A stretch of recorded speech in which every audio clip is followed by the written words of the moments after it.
For the fans. For the players. For the big plays. Firebirds Weekly.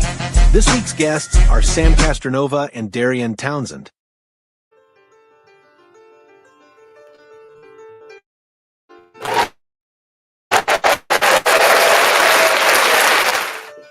It's like you're getting ready to come out of the tunnel with that music. Got that music for you.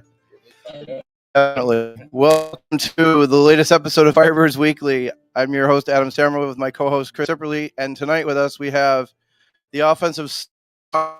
We have many offensive stars, but two of the biggest offensive stars for the Albany Firebirds, Sam Castronova, quarterback extraordinaire, and Darien Townsend, wide receiver extraordinaire. How you doing, fellas? Excellent.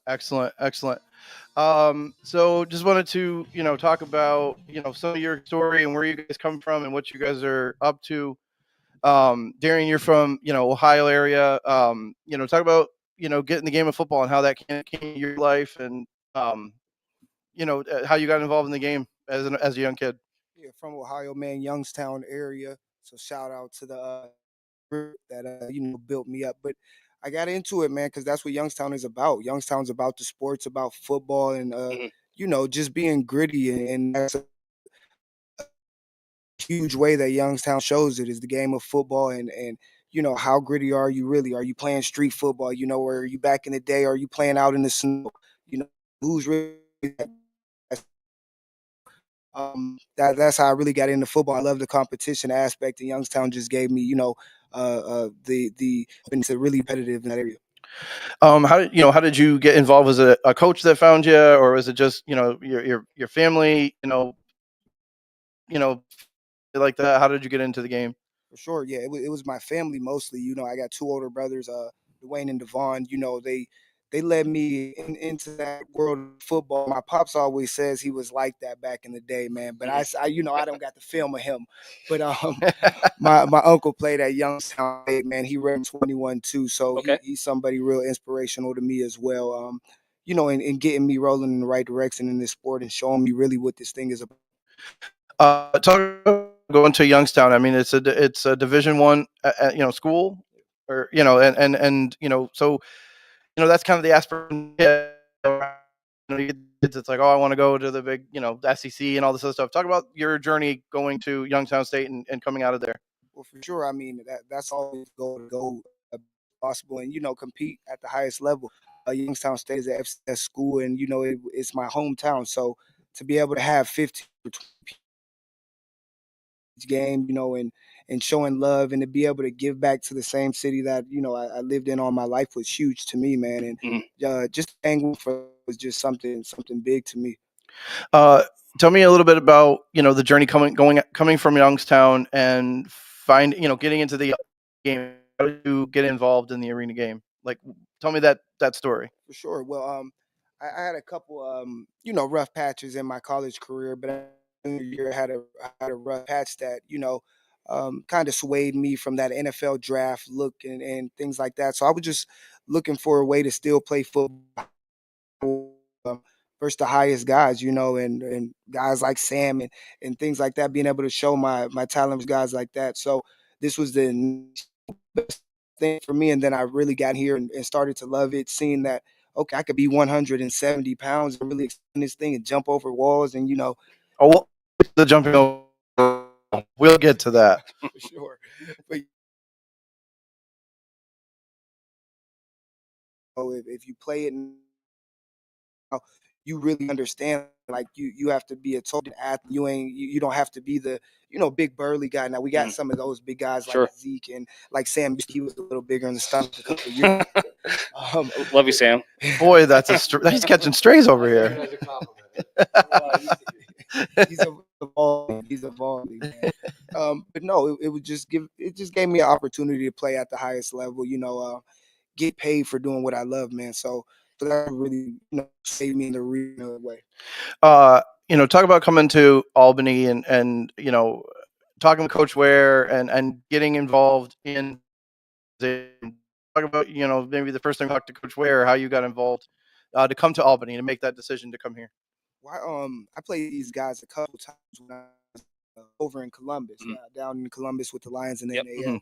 So we got pretty familiar. And then 2 years ago, he gave me a call, man, and we just linking up. And last year it was love, and I just love the vibes we get. I could talk to him about anything. Mhm. He could talk to me about anything. But he approach to this arena game. It's not just a lower level Right. thing to him. He really, he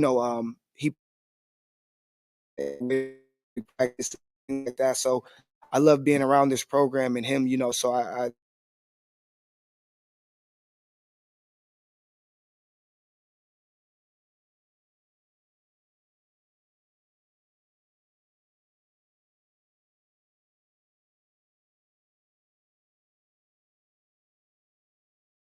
in Columbus, I really got to see here like, oh, this is real different, man. And I was in Mm. Jacksonville the year before, and Okay. in Jacksonville, you're on the beach, and Sam was down there, dude. You're on the beach right Yeah. there, man. You're having fun. It's a good time. But once you come up here, you get that vibe, but at the same time, they're here to win. So they're gonna give you all the right things. They're gonna give you the food. They're gonna Mhm. have the trainers, the treatment, everything you need. So yeah, it definitely is exceeding expectations. Oh, good. Um, the first couple of weeks, the first game was 78-20 win. Last, on Saturday, a couple of days ago, it was 42-34. Two different games, obviously, to start the season, but you come out on top on both of them. What was kind of the difference in the first two games for you personally? Uh,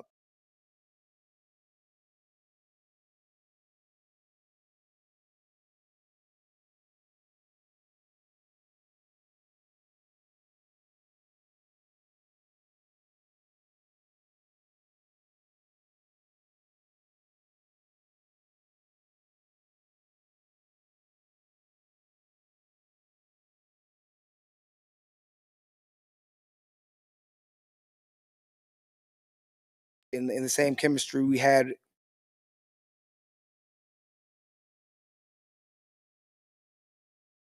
So you want to transition over to Sam, kind of get a story, Adam? Yeah, we were actually just having a couple of little technical difficulties. I think we've got it figured out now. Yeah, we were driving the bus to Philadelphia to fly to Nashville, and they had to pull to the side because he had to throw up. That's how sick he was. And I had that earlier in the week, so I didn't practice Monday, Tuesday, barely practiced Wednesday, and we left Thursday morning. So Yeah. that stomach bug, whatever was going around, it had a few of us down pretty bad. Yeah, that's got to be tough. I mean, anytime you hear that stories of like guys and it's going through the locker room, whatever it is, a bug or a virus or whatever the heck it's, it just, you don't want to get your teammates in if you're literally in the locker room, 2 feet away from each other. Yep. So Sam, we want to definitely go to you. From Western New York, you said Williamsville, so just outside of Buffalo. What talk about your football journey. Doing the community college route, doing Erie College. Talk about your journey to get to where you are now in terms of your football life. Yeah, growing up, I always had hoop dreams. So basketball was my first love, and I thought I was going to be the next Steve Nash. And That's a good guy to emulate. I will say that. was Are you my guy Canadian, growing though? up. No, about 20 Oh, minutes away. I was from gonna it. say almost. That's like Southern Canada or Yeah, Steve- Southern. Yeah, what I'm trying to say. You got never mind. My favorite player growing up was D Wade, but Yeah. who I could emulate was Steve Nash. Yep. So I'd always want to play basketball, and then going into junior year, I kind of realized I got a better chance of playing Division I football than I do basketball. So I kind of made the switch. I still played basketball, but I kind of started focusing more on life after high school for football. So made that transition, and then I had a couple Division II offers out of high school, but some things kind of fell through, and then the one college said another quarterback had already committed, but they would still offer me at safety. I said, well, I'm not doing that. I don't want to play safety. Thank I you. went the junior college route, played 2 years right at home in Erie Community College, and then we had a good sophomore year, and then had about 8 or 9 Division II offers, and then I had Bethel University where I ended up picking, which is an NAI school, but they'd offered me a lot of money, and it was the best situation I thought, and would help set me up after college. So junior year, we went 3-7, but I broke the school record for total yards, and every second half we were just throwing the ball because You're down 20 or 30. Yeah. losing. So then senior year we had pretty much the same team but a new coach. We went 10-0, won the conference. Oh, excellent. And with like number 3 team in the nation. So it had another pretty good year, broke some more records, and then did pro day and did all that stuff. But I mean, small school guy, not the biggest guy. I ran like a 4.9 40, so I didn't really get any looks after that. And then It's like they had this thing actually. What the heck was the kid from Miami, and they were like all crazy about he ran a receiver, 4, yeah, whatever it is, the 4.8, reciprocal yeah. kid, and then I'm like, okay, so you run a 40, whatever, and it's like that's not football. Who runs 40 yards at a time? Well, maybe this guy, but who runs 40 yards at a time at quarterback? Yeah, right? exactly, Nobody. Exactly. So the film doesn't lie, but that's how they work up in the big league. So I got my first opportunity in Carolina, and then kind of that was kind of I played decent, but we just kind of had some turmoil, and then ended up here the next year, and the rest has kind of been history. What kind of culture shock was it? I mean, you come up from New York, obviously New York has some good football, up here in Section 2, you're in Section 6 out there. But then you go to Tennessee and it is a different world. I mean, we talked to, guys from Alabama. We talked to Harold, he's from Alabama. We talked, all these guys that are from down south, and it's like, it's a whole different vibe. How was it going to Tennessee and like getting in and playing football with guys that, it just seems like a different world. Yeah, I mean they definitely probably I would say maybe just take it a little more seriously down there, and from a younger age. I mean, everybody loves football, everybody takes it serious, but I mean they're breeding them from the age of 5-year-old down there. But no, it was a lot of fun. Tennessee was McKenzie, Tennessee. We actually weren't too far from there in Nashville this weekend. So I actually had one of the other quarterbacks on our team in college. He got to come see my game, and that's cool. we had a good time. So yeah, they love their football down there. And then talk about, coming to Albany and, what made you like come out here and then come back and what does Albany bring to the table that maybe other places that you've played in other leagues maybe didn't as much? Yeah, my first trip up to Albany was 22, and Coach Ware had called me in the off season and wanted me to come compete for the job. So I was like close to home, a little bit of a pay bump from Carolina. So I was like, okay, why Let's not? do it. That sounds great. So came up here and ended up not even starting the first game, and then some crazy stuff happened. I start week 2. We go to Jacksonville. We kind of upset them, and I think I won Player of the Week. And then the rest of the season, I mean, we were just putting up a lot of points. I think we had a little rough stretch, about 3 games in the middle there, where we lost 3 in a row, and everyone was like the sky is falling. And then we didn't lose a game the rest of the year and won the championship. So that was a lot of fun, a lot of growing experiences for me, and a lot of learning the actual game of arena football. So from then on, I felt like I've just kept growing as a player. And so coming back here, I mean, like I said, it's close to home. I'm married. I've been married since I started playing, but I have 2 boys now, 2.5-year-old and a 1-year-old. So being so close to home, it's 4 hours right down the highway. It's straight drive. So all my grandparents are still alive and still healthy, so they can maybe come out to a couple games. So that was a big factor in coming back here, and obviously being familiar with Coach Ware and some of the coaches, and then and the fans here. So I've always loved them. So it was great to come back. No, it was really nice to see your son there. I got to talk to your dad a little bit. He couldn't be more proud of you as a son and a husband and a father. So it was really exciting to see that. So that's what it's about, man. It's family or nothing. You gotta figure out a way to make it work. And Albany seems to make it pretty easy for that to work. Yes, sir. So hopefully we can keep this thing going. Yeah, no doubt. Yeah, I love how the first game you came out with your son, running your child like down in when you got introduced, and I thought that was really cool. Yeah, they got an awesome picture of that too. The Firebirds posted. That was pretty good. My little guy's coming out with me next home game. So Okay. I don't know how fast he can run. He might have to go on the shoulders. Hey, that's it. For you, this first couple of weeks, week 1, you go for 8 total touchdowns, 7 touchdown passes, 4 to Dwayne, a couple to this guy. And then last week, was it grinded out? What was kind of the thing for you going from week 1 and being able to, rack up a big win like that? And then 2 days ago, Saturday, having to, kind of grind one out. Yeah, I think that was good for us. I mean, with the first game, basically, I mean, to put it bluntly, being so easy, I think that was a good test for us.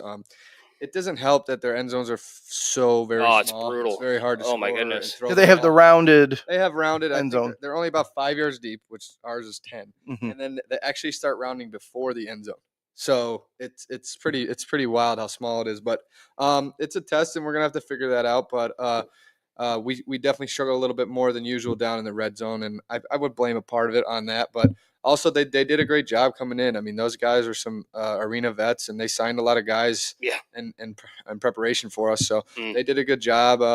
They rushed the passer well, and they That was a big difference from week one. Yeah. They're like standing and stand when I watched that film for week one. What a difference. yeah they have a couple guys, Alexander and Shockey, are very good players. So they had a good game plan, and but we gritted it out, like you said, and got the win. And Henry was huge for us. He had 2 deuces in that game-winning field goal. It was pure from the I mean, he's got 4 deuces already. Yeah, That's 8 extra points for you guys. And you haven't seen nothing yet because I played against him last year, and he started the game with 3 straight deuces. So once he gets hot, he's like a streaky jump shooter. Like he could hit 4 or 5 in one game. How big was that kick at the end of the game for him? It was huge. I mean, for him, confidence-wise, but also he's been doing it, so he knows that's why they brought him here, and that's why. But it was huge for us to go up 8 points. I mean, not that it took the pressure off the defense, but there's no way we could really lose that game in regulation. So they could be a little bit more aggressive. So before I forget, I got a question for Darien. So I might want to pass it over just a little bit. Where'd the Dirty Bird come from? The Dirty Bird, man. You know what? Last year, I just hopped up on the wall, man. I was geeked up. I think it was week 2. I got my first touchdown, man. I was geeked up, man, and I just hopped up there and let it out. So it stuck since then. But you know what? I'm gonna give you guys something different coming up. I think the Dirty Bird's coming into its fizzle out phase. So I'm gonna give you guys something new pretty soon. Okay. So I have a question. What did you have more of on Saturday? Catches or times your helmet came off? I think it was the helmet fall off. But look, I think I lost 8 pounds, dude. Yeah, I you think I said lost 8 that. pounds. So now I'm trying to get that face fat back so we could get that helmet sticking on. Right, because we have chin straps in our stuff if you need one. Yeah, We have one for you if you need it. Every huddle for now on, I'm gonna make sure It's nice and tight. So- Yeah, make sure. So was it more of an issue with the cheek pads then? Yeah. It was just a little looser, man. Yeah. And you know this bald head gets slick too. Well, we saw that you made a tremendous catch, and you slid on your head for 5 yards, and we were like, Should we show him? if he wants to, he can. But it's pretty. He's got a hat on for a reason. I think. Two days, and it's still pretty red. It's rough. It shows you how much you guys go through when you're out there. It's a fake. It's a AstroTurf type surface. It's a physical sport. Absolutely. Yeah. So I want to ask you another thing also, Darien. Week 1, having a touchdown catch where you literally were flying over the end wall. I think you might have killed a guy. I don't know. It's unconfirmed, but you went flying over that. Just tell me what you're thinking. Obviously you're tracking the ball. Tell me what's in your head during that sequence. I think it was a timeout before the play even happened, so it gave me a little bit to think about it. But all I could really think about is that's why they brought me here, and this guy's gonna put the ball where it needs to be put. So if he puts it there, I'm gonna make sure I do my best to go get it.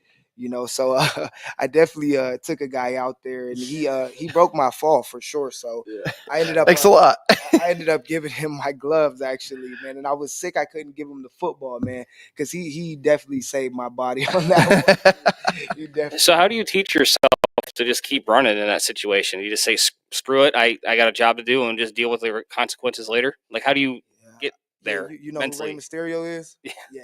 That's I kind of embody Rey Mysterio, the wrestler, man. I mean, he was a nutcase dude. Him and Jeff Hardy.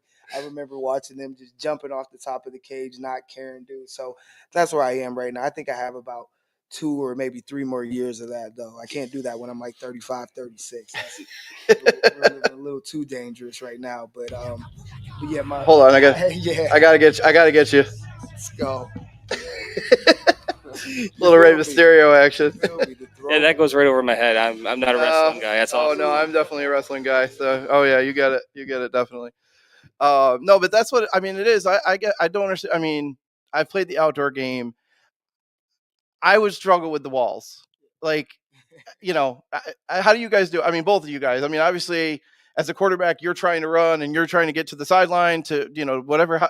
How do you guys deal with that part of the game, which is so different than anything that you maybe have ever played before? So they say the wall is undefeated. That is a true statement. So you're never really going to win the battle, but a lot of times you can brace yourself. Sometimes in this case you can't. You got to just take what comes with it. But this sport isn't for the weak. No, I don't think it gets the credit it deserves. And that next really, week before your next game, you're going to be sore. I mean, it just is what it is. But hopefully we can get the timing down where most of the time I can hit him in stride and he can get there, feel to catch the ball before he hits the wall. But yeah, I mean, he can say what he wants about that. The wall is undefeated. So when you have a catch like that, from a quarterback's perspective, how much equity does he earn from that? Like, is it like, I know you don't just throw in a ball because he made a great catch, but does that kind of roll around the back of your head as a quarterback every once in a while? He's going up to get it. He's going to get that every time. And I think he had one like that when we played together in Jacksonville. I threw him a post in the back of the end zone.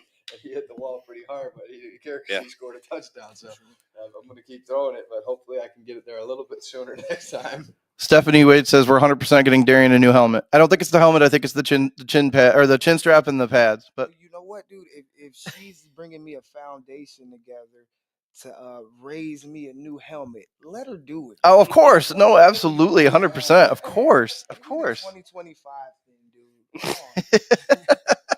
No, I appreciate you though, Steph.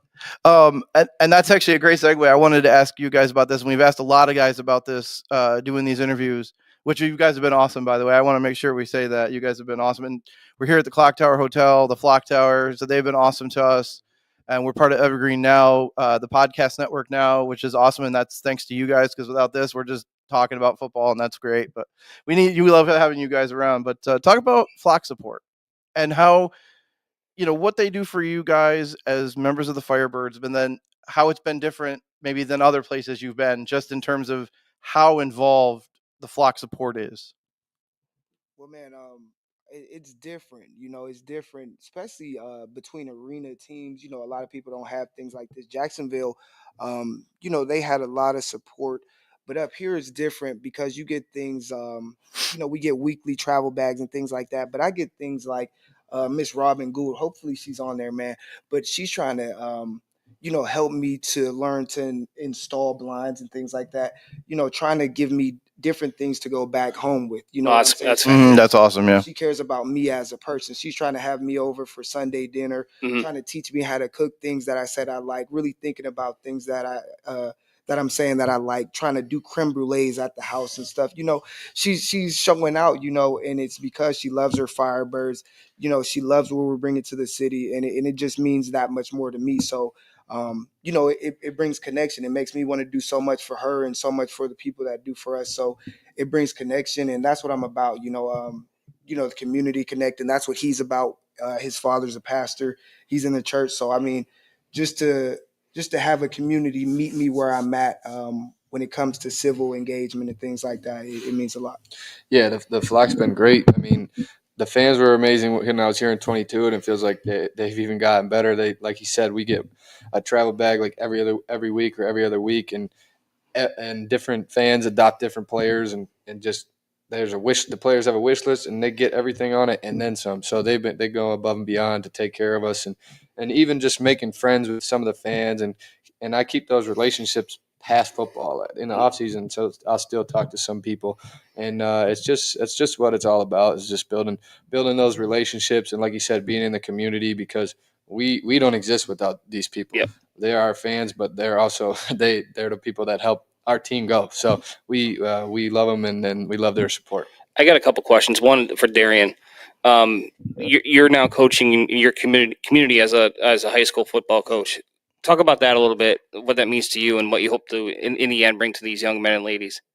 I mean, it means the world just to have the opportunity, especially to coach in a place that, takes football so serious. So my, what I'm doing on a daily basis is looked at, and it's going to be something that kids are going to respond to on a daily basis. And if I come negative, it might be detrimental to 20 kids. You know what I'm saying? So to have so much of an influence is just mind boggling to me. But to be able to come out here each and every year and show them, this is what I'm doing. I do it on the field.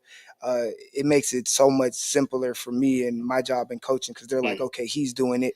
I know everything he's telling me is just to get to where he's at and past it. So that's really why I do it too. It makes it simple. They can't ever be like, Coach, will you come out here and do these sprints? Yeah, I'm right. like, bruh, I did it. Yeah. Run circles around you too, Yeah. So the next one's for Sam.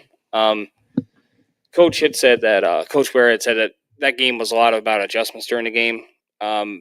Being that you're the quarterback and he's the offensive coordinator, what does that look like for you guys as a team in terms of adjustments? How does the adjustment conversation begin, and how is it decided on? How is it executed?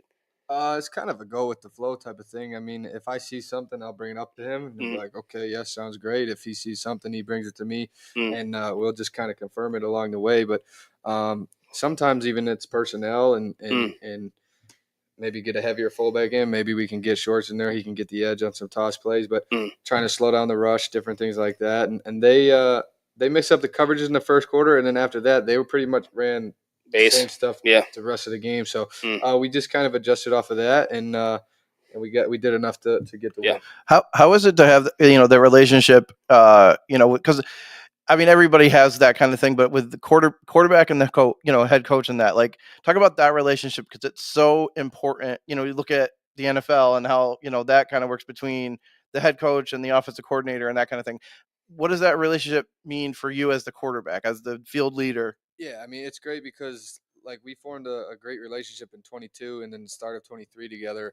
But it's great because we've done that on and off the field. Like me and Coach Ware will golf a lot too, so we become friends on top of our business relationship. So I think that even helps along with it. Like if he trusts me when I see something, I'm out there the one throwing the ball. So when I see something, tell him about it. He trusts me. So sometimes I'll say, "Hey, Coach, what do you think about this?" But, okay, go ahead, and we'll go out there and we'll run that. So that's just kind of the relationship we've built over the years, and hopefully it will just continue to grow. Who's the better golfer?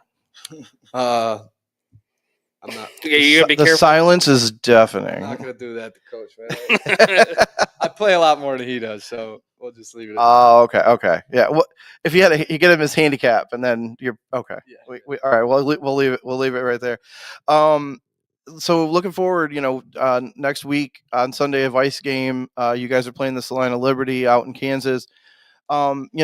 What challenges do they bring to you guys defensively for you guys on offense? Like, just talk a little bit, generally about, kind of what you're looking at in terms of what they do and how you're going to work on getting through that. Yeah, I'll be honest, I haven't got to do a bunch of game plan on them yet. Just still kind of getting back. We didn't get back till late yesterday, so. Oh, true.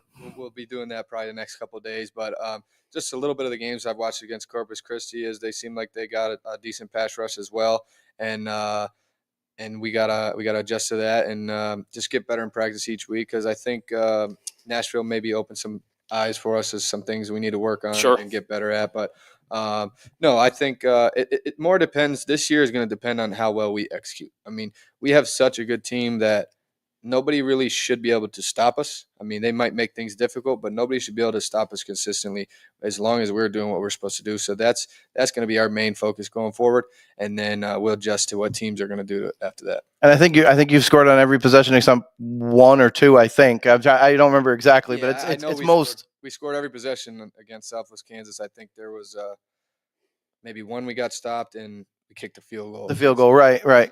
So that's a pretty high number. That's obviously what you want. Yeah. So we that's our expectation. My expectation at least is to score every time we touch the ball.